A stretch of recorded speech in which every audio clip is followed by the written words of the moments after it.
यहाँ विधानसभा में आते हैं तो गाल फुला लेते हैं, अब बाहर जाते हैं तो हंसने लगते हैं। दोनों कहानी इनके पास है। कल देखे कि नहीं, मुख्यमंत्री के साथ हंस रहे थे, आज आके गाल फुला लिए। जिस भ्रष्टाचार पर थोड़ी चर्चा हुई, केवल एक पंक्ति इतना ही कहूंगा कि इन्हें भ्रष्टाचार पर बोलने का क्या अधिकार है। दुनिया के इतिहास में यह पहली सरकार थी जिसके मंत्री ने अपने मुख्यमंत्री और सरकार के विरोध में भ्रष्टाचार पर किताब लिखा, सरजू राय जी ने। और उनकी दोनों किताबों का केवल नाम बताना चाहता हूं कि लम्हों ने खता की, एक किताब का नाम ये था, दूसरा की तिजोरी की चोरी। खुद सरजू राय जी खाद्य आपूर्ति मंत्री थे। सरकार के बारे में ये भ्रष्टाचार की कहानी अगर लिखी गई तो इससे भ्रष्ट सरकार और क्या हो सकता है। दूसरे को कैसे भ्रष्टाचारी आप कह सकते हैं, पहला ये। दूसरा, अध्यक्ष महोदय, जो लॉ एंड ऑर्डर की बात करते हैं, मैं केवल दो दृष्टांत देता हूं। एक दृष्टांत है 14 अप्रैल 2017, मूलचंद साहू ने थानेदार के मुंह पर थूका। कौन थे मूलचंद साहू? मुख्यमंत्री का भाई। और थानेदार में उनके ऊपर जो आरोप लगाया था उनको थानेदार के सामने पीटा। 14 अप्रैल 2017 कानून व्यवस्था इनकी थी। दूसरा दृष्टांत देता हूं, रांची राजधानी में, तारीख बता रहा हूं अध्यक्ष महोदय, 8 मार्च 2017 महिला दिवस, मुख्यमंत्री के सामने एक व्यक्ति आता है, संजय सिंह पलामू का, जिनकी बेटी की हत्या हुई थी, इक्षिता सिंह, जो मेडिकल की पढ़ाई कर रही थी, ठाकुर जी याद कीजिए। और वो गुहार लगाता है मुख्यमंत्री के सामने, मेरी बेटी की हत्या हो गई, उसे थाने में बंद कर दिया जाता है। यह था इनका शासन। कहानी ये है अध्यक्ष महोदय। मैं उस ओर नहीं जाना चाहता, लेकिन जो मूल विषय है उस ओर आना चाहता हूं अध्यक्ष महोदय। मूल विषय आज है, जिन विषयों पर थोड़ी चर्चा करना चाहता हूं 2-3 मिनट में, कि राज्य के जिले के आरक्षण रोस्टर, अभी काफी चर्चा हुई, नियोजन नीति।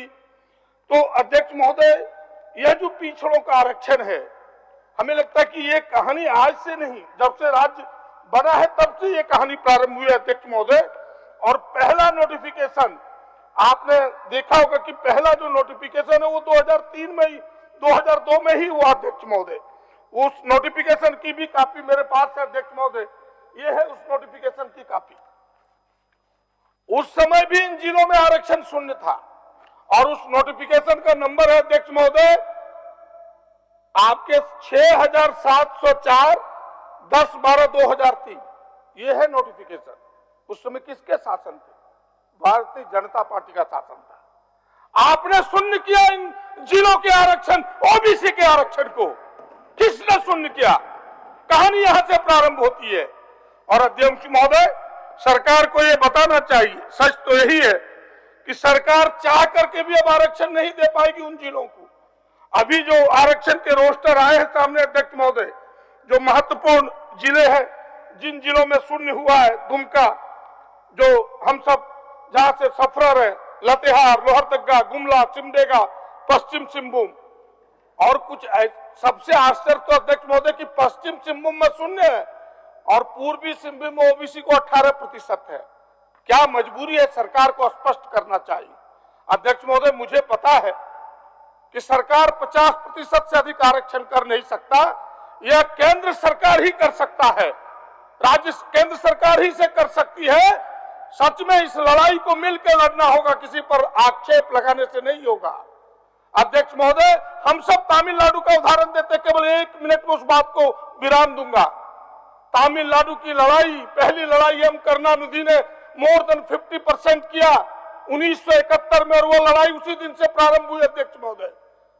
और 1993 में उसको पूर्ण विराम हुआ, जिस समय दिल्ली में नरसिंहा राव की सरकार थी, कांग्रेस की सरकार थी। उन्होंने स्पेशल सेशन बुलाया, संविधान में संशोधन किया और मोर देन 50% के अमेंडमेंट ला करके 69% तमिलनाडु में आरक्षण मिला अध्यक्ष महोदय। वही कहानी फिर से दोहराना होगा भारत सरकार को। सच में अगर भारतीय जनता पार्टी ओबीसी को आरक्षण देना चाहते हैं तो हिम्मत जुटाइए। आपके सांसद गूंगे हैं, बहरे हैं, 12 जीत के गए हैं, झारखंड के बारे में कुछ बोलता नहीं है, सारे लोग बाहरी है, वो ओबीसी को आरक्षण देना नहीं चाहते। कहानी यहां से प्रारंभ होगी, तभी ओबीसी को आरक्षण मिलेगा अध्यक्ष महोदय। चाहे राज्य के आरक्षण हो, चाहे जिले के आरक्षण हो, कहानी वही विराम लेगी। और मैं तो चाहूंगा कि सरकार ने प्रयास किया है, मैं उसके समर्थक हूं कि आप बहालियां प्रारंभ कीजिए, लेकिन 1932 हो, चाहे मोर देन 50%, 27% ओबीसी का आरक्षण हो, फिर से इस विधानसभा में लाइए, सबकी सहमति लीजिए। अभी छत्तीसगढ़ ने भी अध्यक्ष महोदय फिर से भेजा है भारत सरकार के पास, आप भी फिर से भेजिए, सब लोग मिलकर चलिए, भारत सरकार पर दबाव बनाइए, तभी राज्य का कल्याण का फैसला होगा, वरना कोई उपाय नहीं है। मैं आग्रहपूर्वक और अंत में केवल सभा अध्यक्ष महोदय ये कहना चाहूंगा, केवल भ्रष्टाचार की कुछ 2-3 बातें अध्यक्ष महोदय, कि मुझे एक आवेदन मिला है, अंतिम है एकदम, इससे शॉर्ट हो ही नहीं सकता जितना शॉर्ट मैंने किया है, एकदम 1 मिनट, आधा मिनट। अध्यक्ष महोदय, पलामू के भ्रष्टाचार के कुछ आवेदन मेरे पास आए, और वो आवेदन है कि वहां छात्रवृत्ति घोटाले के आवेदन है मेरे पास। पलामू में बंध्याकरण के नाम पर अध्यक्ष महोदय लगभग 10 करोड़ रुपए की निकासी हो गई है इनके जमाने में। इतना ही नहीं, पलामू में जो हरिजन आदिवासी, दलित आदिवासी के जो हॉस्टल बने, वो हॉस्टल कहाँ है पता नहीं, उसके करोड़ों रुपए के गबन के मामले हैं। सब अध्यक्ष महोदय, मैं सरकार से मांग करूंगा कि जो भ्रष्टाचारी करने वाले लोग हैं उस पर एसआईटी का गठन करे, दूध का दूध और पानी का पानी करे, तब समझ में जनता को आएगा कि सचमुच कौन भ्रष्टाचारी था।